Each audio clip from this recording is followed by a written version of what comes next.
వివ సంపృక్తౌ వాగర్థ ప్రతిపత్తయే జగతః పితరౌ వందే పార్వతీ పరమేశ్వరౌ.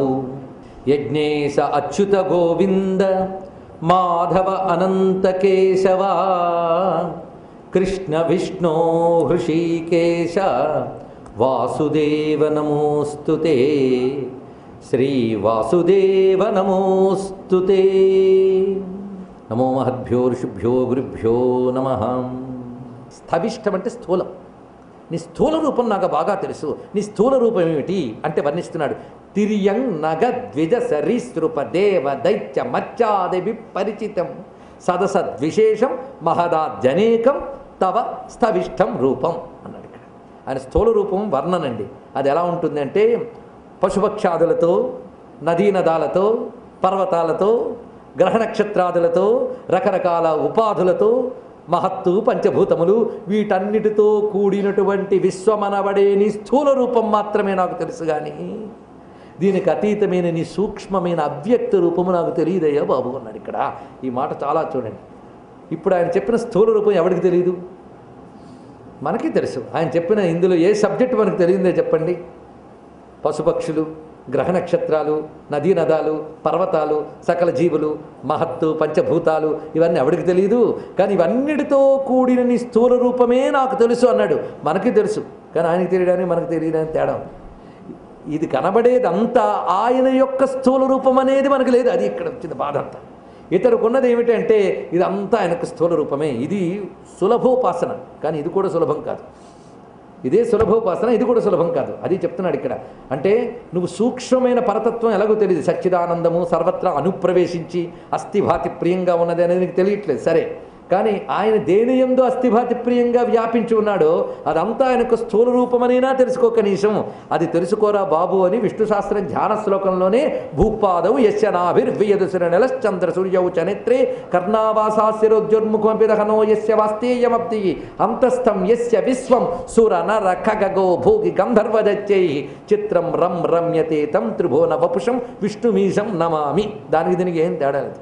ప్రతిరోజు ధ్యానశ్లోకం చేస్తున్నాం. ఎంత ధ్యానశ్లోకం చేసామంటే కంఠస్థ కూడా అయిపోయింది. ఒకసారి భావించండి, అసలు భారతీయ ఋషి అంత గొప్పవాడు భావించండి. సమస్త విశ్వాన్ని కలిపి ఒక్కటిగా, అది పరమేశ్వర స్వరూపంగా, సమస్త విశ్వాన్ని పరమేశ్వర స్వరూపంగా చూడగలిగిన ఏకైక ధర్మం హిందూ ధర్మం మాత్రమే.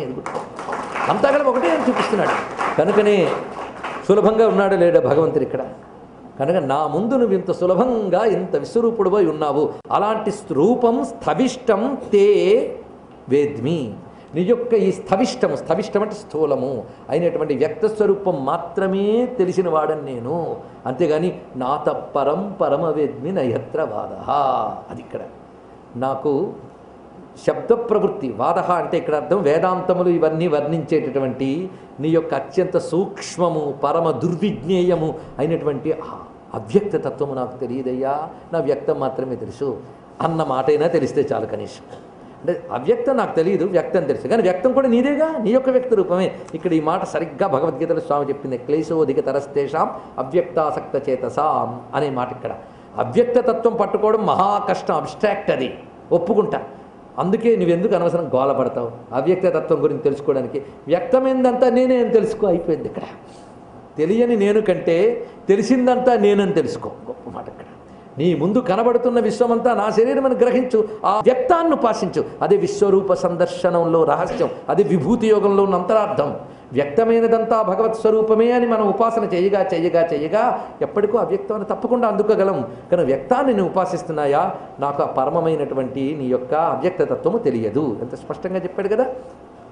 కల్పాంత ఏతదఖిలం జఠరేణ గృహ్ణంసేతే పుమాన్ స్వదృగనంత అనంత సఖస్తదంకే యన్నాభిసింధురుహ కాంచనలోక పద్మగర్భే ద్యుమాన్ భగవతే ప్రణతోస్మి తస్మై.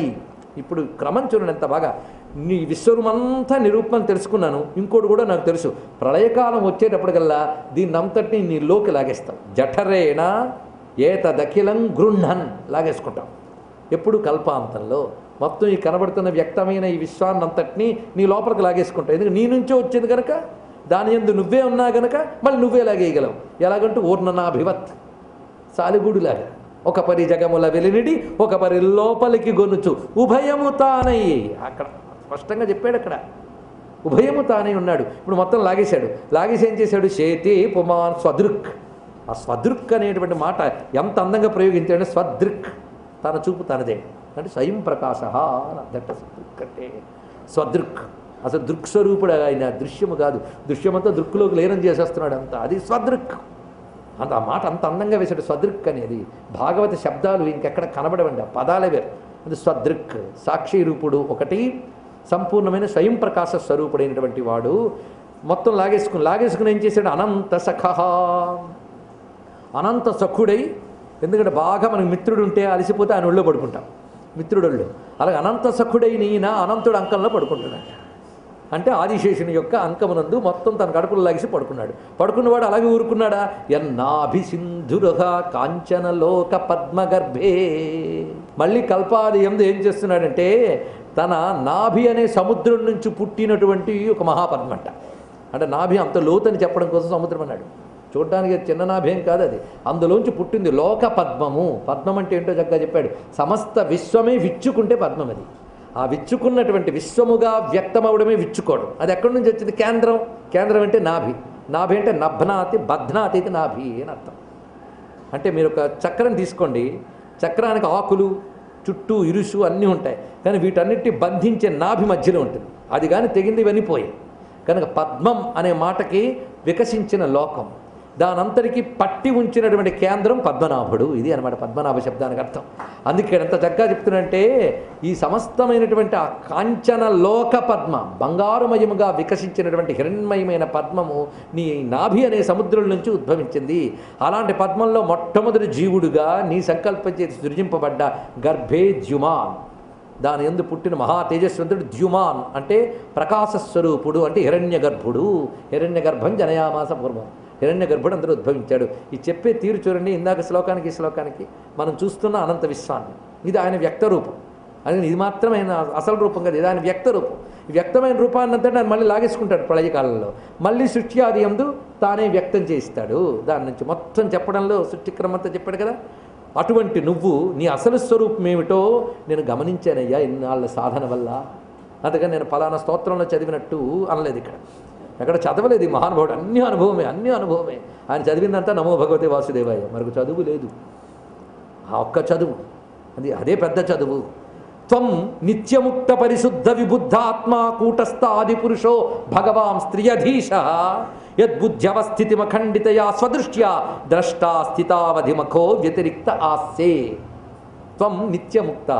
దీన్ని బట్టి ఏమిటంటే నువ్వు నిత్యముక్తుడవు, పరిశుద్ధుడవు, సంపూర్ణ జ్ఞానస్వరూపుడుగా విబుద్ధ, నువ్వే ఆత్మస్వరూపుడవు, కూటస్థుడవు. కూటస్థం అనే మాట చాలా, కూటం అంటే సమూహం అండి. సమూహం మధ్యలో ఉన్నవాడు కూటస్థుడు. ఇంద్రియములు సమూహము, ఇది అనేకం. వీటన్నిటికీ మధ్యలో ఉన్నవాడు ఏకం, ఆయన కూటస్థుడు. ఇది ఒక అర్థం. కూటము అనే మాటకు మరొక అర్థం ఏంటంటే, మనం లోహపు తీగలు అవన్నీ పనిచేసేటప్పుడు ఆ వడ్రంగి వాళ్ళు ఆ లోహపు తీగను కరగబెట్టి సాగదీయడానికి ఒక శీలని ఆధారం తీసుకుంటారట. అంటే ఒక కర్ర బల్లో బద్దం అది తీసుకుని దాని చుట్టూ చుట్టి తీస్తూ ఉంటారు. ఇంకా తిప్పుతున్నది లాగుతున్నది అంతా కూడా తీగనే, కానీ ఇంత తీగ తిప్పడానికి దీనికి ఆధారంగా మధ్యలో ఉన్నది మాత్రం దాన్ని కూటం అంటారు. దాని చుట్టూ ఈ తీగ పట్టి చుడుతూ ఉంటారు వాళ్ళు. కానీ ఈ తీగను చుడతాడు, మలుస్తాడు, ఇన్ని చేస్తాడు. ఇన్ని చేయడానికి బేస్ ఏమిటి? ఆ కూటం. దానికి ఏ వికారం లేదు. దానిపై తిరుగుతున్న వాటికి మాత్రం తిప్పడం, తీగ చేయడం, లాగడం అన్నీ ఉన్నాయి. ఇవన్నీ దానికి జరుగుతున్నాయి, కానీ దీనికి ఏం జరగట్లేదు. అలాగా ఈ ప్రపంచం తీగలా తిరిగిపోతూ పరిణామం చెందుతున్నా దానికి ఆధారమైన కూటములాగే ఉన్నాడు, ఏ వికారం చెందకుండా. అది కూటస్థాన అనడానికి అది ప్రధానమైన మరొక అర్థం. ఈ రెండు కూటస్థ శబ్దాన్ని తీసుకోవచ్చు. ఆది పురుష భగవాన్ త్రియధీశ, గొప్ప త్రియధీశ.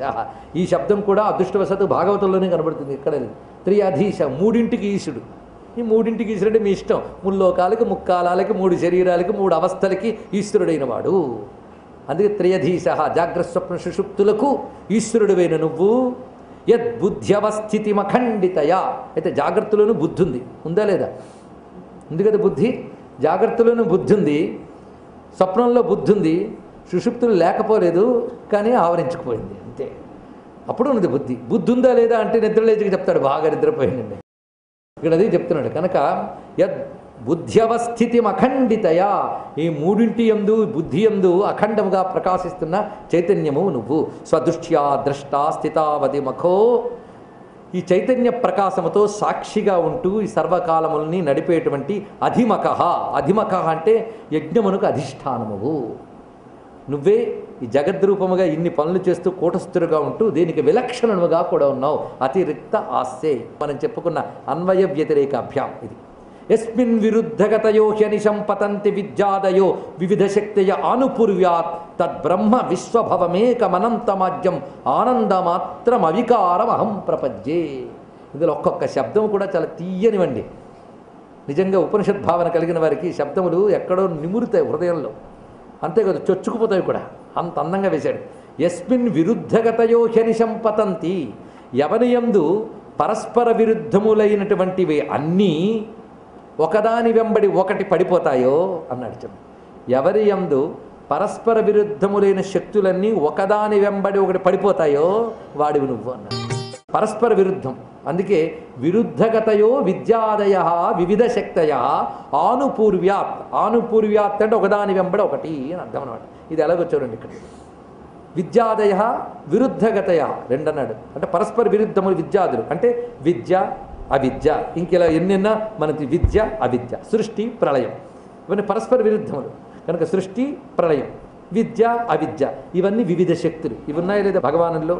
విద్యా విద్యా స్వరూపిణి, విద్యా భగవానుడి శక్తి, అవిద్యా భగవానుడి శక్తి. అంటే అర్థం ఏమిటి?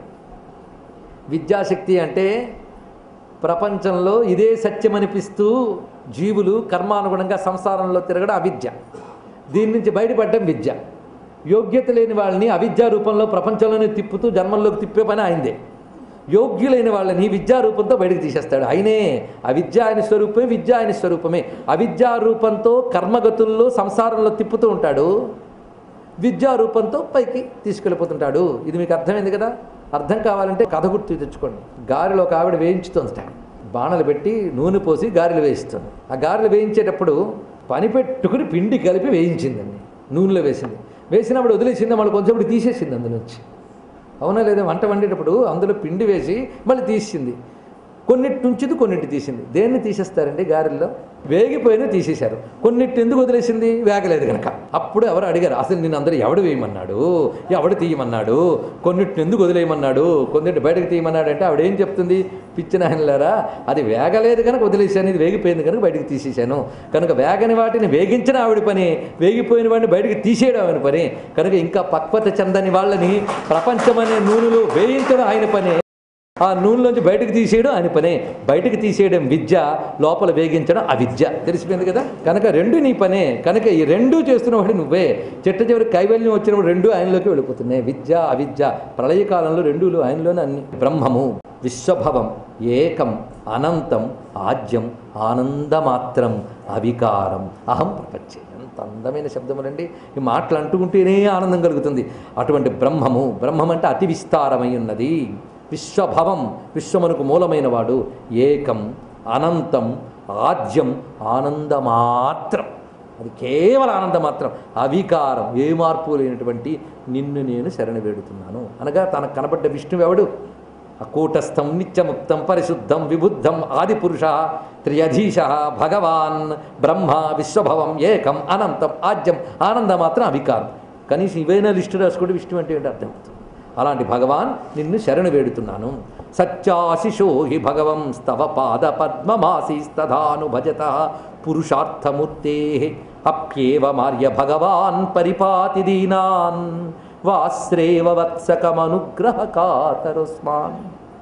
అలాంటి అవ్యయతత్వము 5 నెలలు తపస్సు చేసిన 5 ఏళ్ల బాలుడు ముందు ఎదురుగా నిలబడి దయతో శంఖం తగిలించిందంటే ఎంత దయయ్యనిది!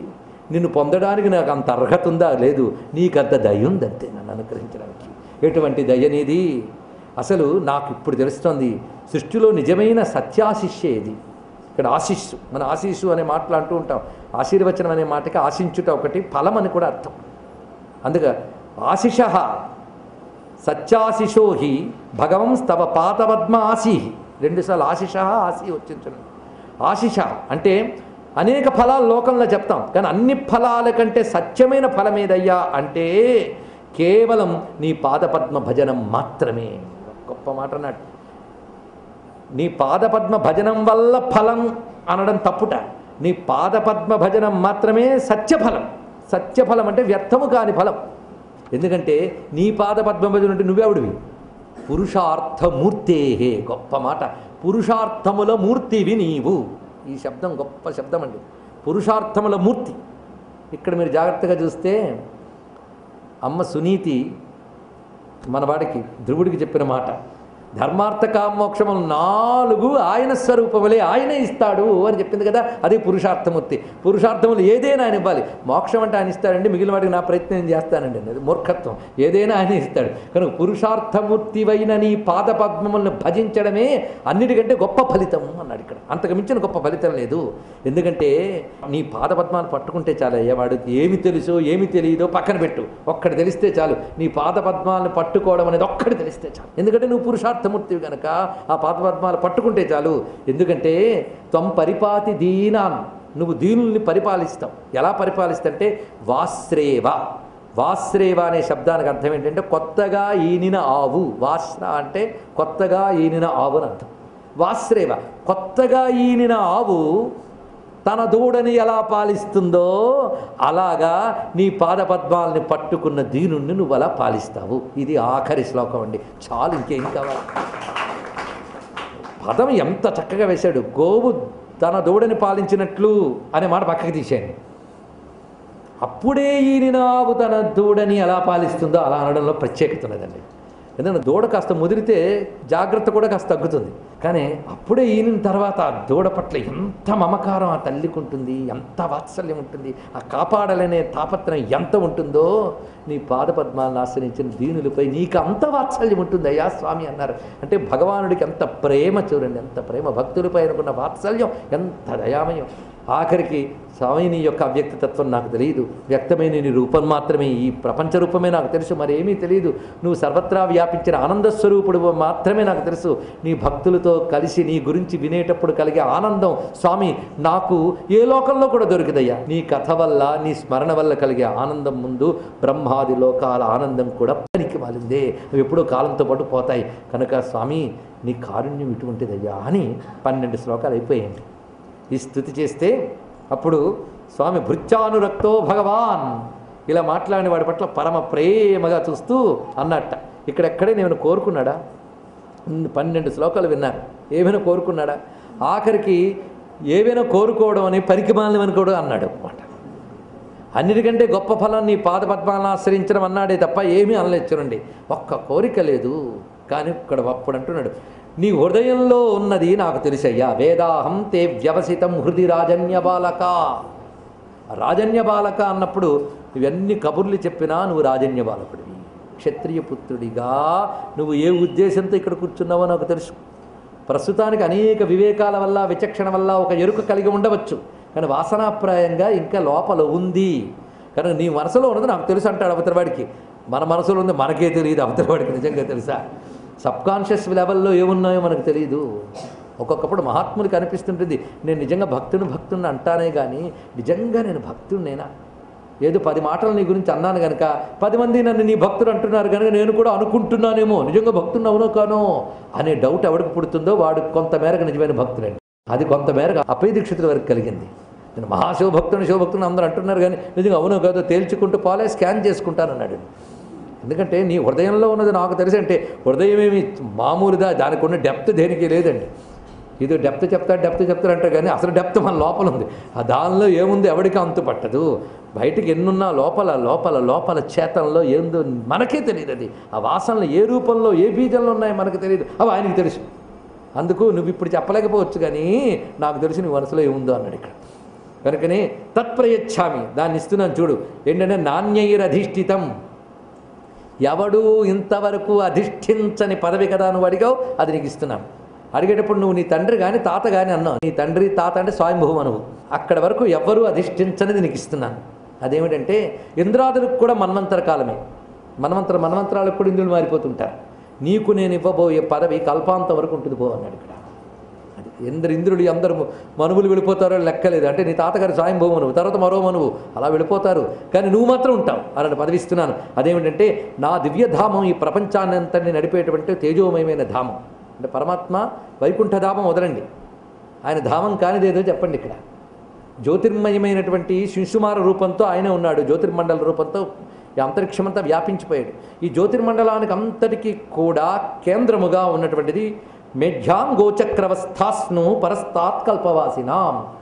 దీన్ని మేధి అని అంటారండి. మేధి అంటే ఒక గానుగ తిప్పడం. జంతువుకి మనం కాడి కట్టి గానుగ తిప్పుతాం, అది అలా తిరుగుతుంది. ఆ తిరిగేటప్పుడు దానికి మధ్యలో ఒక భాగం ఉంటుంది, దాన్ని మేధి అంటారు. అది మాత్రం కదలదు, గట్టిగా ఉంటుంది, దాని చుట్టూ ఇది కదులుతూ ఉంటుంది. ఆ మేధిని ధ్రువం అంటారండి. అలాగే జ్యోతిశ్చక్రం అంతా సంచరిస్తూ ఉంటుంది. జ్యోతిశ్చక్రానికి సంచారం ఉంది. భూమి అంత వేగంగా కాకపోవచ్చు, కానీ జ్యోతిశ్చక్రానికి కూడా పరివర్తనం ఉన్నది. ఈ పరివర్తనం చెందే జ్యోతిశ్చక్రానికి మేధి వలె మార్పు లేకుండా ఉన్న స్థానం ధ్రువం. అది విశ్వానికి అంతటికీ నేను ఆ జ్యోతి రూపుణ్ణి నియమిస్తుంటా. అది నా ధామం.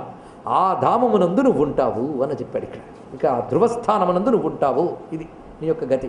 ఎలాంటి గతి నీకు ఇచ్చాను, కానీ అంతవరకు అది నువ్వు పొందే వరకు, అది పొందడానికి ఎక్కువ కాలం ఏం లేదులే, 36,000 సంవత్సరాలు ఉంది. ఇంకా షట్త్రింశద్వర్ష సాహస్రం. ఏమిటండి మరి ఎంత ఆయువులు అనద్దు. మనం వైష్ణవంతులను 28వ మహాయుగపు కాళీయుగంలో ఉన్నవాళ్ళం. ఈ స్వయంభూ మనమంతరం కృతయుగం నాటిది. కానీ మన ఆయుష్యుల్ని వాళ్ళ ఆయుష్యుల్ని పోల్చుకుని ఇదేదో ఎక్కువ లెక్కేమని మనమేం అనుకోవచ్చు. వాళ్ళ లెక్కలు వాళ్ళవి. 36,000 సంవత్సరాల పాటు నువ్వు రాజ్యపాలన చేస్తావు. నీ తండ్రి నిన్ను పరమ ప్రేమగా చూస్తాడు. నీ సబత్తల్లి కూడా నీ అందు ఆధారంగా ఉంటుంది. నీ తమ్ముడు అందరూ నీకు దాసులై ఉంటారు. చక్కగా పాలిస్తావు, హాయిగా పాలించుకో. చూసారా, ఇక్కడ నీ హృదయంలో ఉన్నది నాకు తెలిసి అన్నాడు. కానీ దీనికి ఈ హృదయం కొంచెం తెలియంటే విష్ణు పురాణంలో మనకు మాట కనబడుతున్నది. అదేమిటి అంటే, నువ్వు గత జన్మలో ఒక పెద్ద విప్రుడు అయ్యావు, మంచి జ్ఞానం అన్నీ సంపాదించావు. కానీ నీకు క్షత్రియ స్నేహితుడు ఉన్నాడు. వాడు రాజభోగాలన్నీ చూస్తూ ఇలాంటివి నాకుంటే బాగుండు అని అనుకున్నావు. ఆ వాసన ఇక్కడ నీకు ఇలా వచ్చింది. వాసన క్షయమైపోతే కానీ రాదు. ఇప్పుడు నారదుని ఉపదేశం వల్ల నన్ను గట్టిగా పట్టుకున్నాం కనుక ఈ సంస్కారం నీకు తప్పకుండా ఉంటుంది. ఆ వాసన కూడా క్షయమైపోని, కర్మక్షయమైపోని. అందుకే రాజ్యభోగాలు 36,000 సంవత్సరాలు చక్కగా అనుభవించు. అయిపోయింది. తర్వాత నా దివ్యధామమైనటువంటి ధ్రువస్థానానికి చేరుకుంటావు. చూసారా భగవంతుడు ఎలా ఇస్తాడు. కనుక ఎప్పుడేది చూసినా ఇది నాకుంటే బాగుండు గట్టిగా అనుకోవద్దు. ఇప్పటికే ఎన్ని లిస్టులు రెడీగా ఉన్నాయో మనకు తెలియదు. సరే, మొత్తానికి ఈ మాట చెప్పి తతో గంతాసి మత్స్థానం సర్వలోక నమస్కృతం. సర్వలోకముల చేత నమస్కరింపబడే మత్స్థానం. ఎందుకంటే జ్యోతిశ్చక్రములు అనగానే అనేక గ్రహాలు ఉన్నాయి, దేవతలు ఉంటారు. వీళ్ళందరూ వాళ్ళు దేని చుట్టూ ప్రదక్షిణ చేస్తారో తెలుసా? ధ్రువం చుట్టూ తిరుగుతారట. అది ధ్రువం చుట్టూ తిరుగుతూ ఉంటారు. కనుకనే అందరి చేత ప్రదక్షిణలు నమస్కారాలు పొందగలిగిన గొప్ప చోటు నా చోటు, ఆ చోట్లో ఉంటావు అని చెప్పాడు. దీని ప్రకారంగా మహానుభావుడు అంతకాలం పాలన చేయడం, ఆ తర్వాత చెప్పిన ప్రకారంగానే ఆ దివ్యధామానికి చేరడం కూడా జరిగింది.